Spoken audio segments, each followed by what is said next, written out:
We've recognized that it takes a lot more than just a great Performx bike to get out there and perform at any level. So we have partnered with some of the best professionals in nutrition, fitness, on-bike coaching, and strength training. It's not just about becoming a better rider, but being a healthier person, living a better life, and discovering the best version of yourself. This is a better you.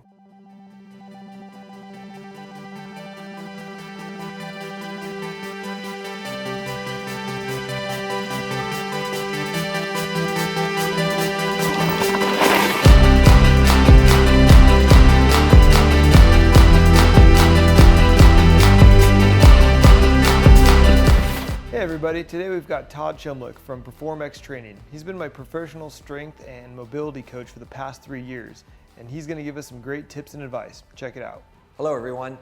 Today I wanted to give everybody, let's say, my top 3 favorite exercises for mountain bike.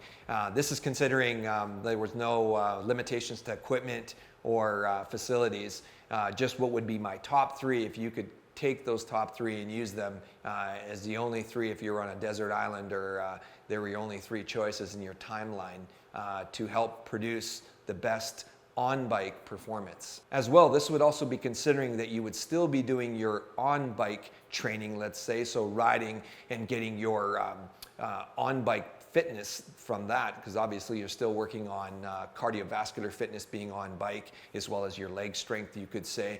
These would be the supplemental exercises to your on-bike fitness development as well. I think these supplementary exercises are great because it rounds out your program and your fitness, because if you're just going in one direction with your exercise, meaning just riding your bike, you're in a certain position and you're developing yourself in, I call it a one-dimensional or linear way.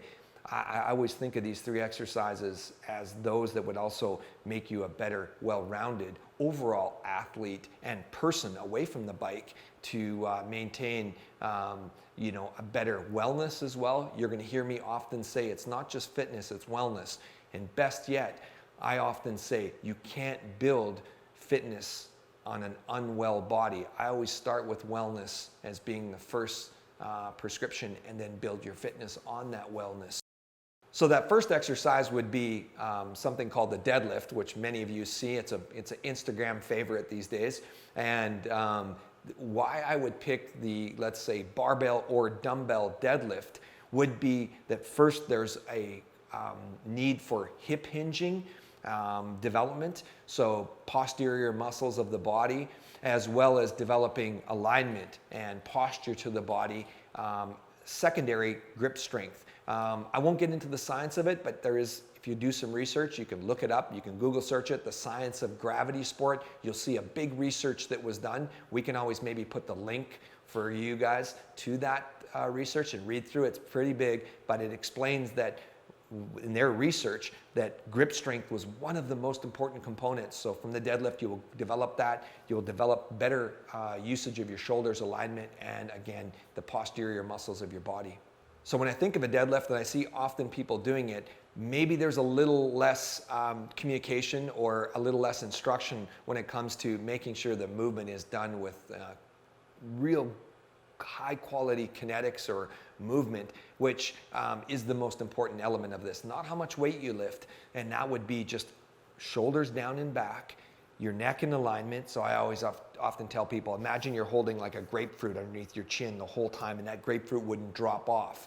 And that you're properly flexing through the hip and the knee at a 2-to-1 ratio. So your hip will bend at twice the rate of your knee. You're doing a partial squat while you're doing a full hip hinge. So exercise number 2 would be often what people might see on my Instagram, the use of a thing called a Performx clean press. Now, those of you who are Olympic lifting or powerlifting or CrossFit, this is not a traditional clean press, so please don't come on here and critique our version. This is a modified version that's for, I would like to say, handlebar sports, so from motocross, mountain bike athletes, which challenges the way you're using your shoulder and your upper body in arrangement with your hip hinging. Yes, there is a deadlift component to this, but I think it's like the layering. If you get the deadlift, This makes the clean press fundamentally more structured and proper, but you add this upper body component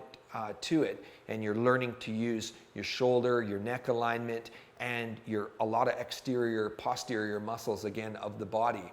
Again, I would really advise that you're first of all strong in that deadlift movement first, and then you're adding that clean and press component, which is to really bring the elbows up, roll through the shoulders, and pressing above your head. But not only that, but you're timing that with your legs.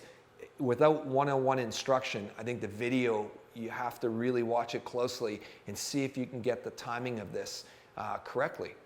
Now, exercise number 3, I would choose the rowing machine.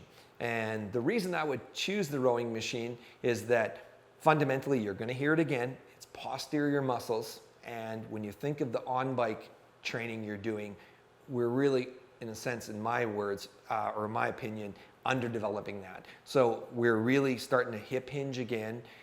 We're doing repetitions at a lighter load versus the deadlift and clean and press. So we're maybe working on what people would like to consider endurance as well as cardiovascular output, but we're still using grip strength. We're still thinking about alignment of our body and mobility.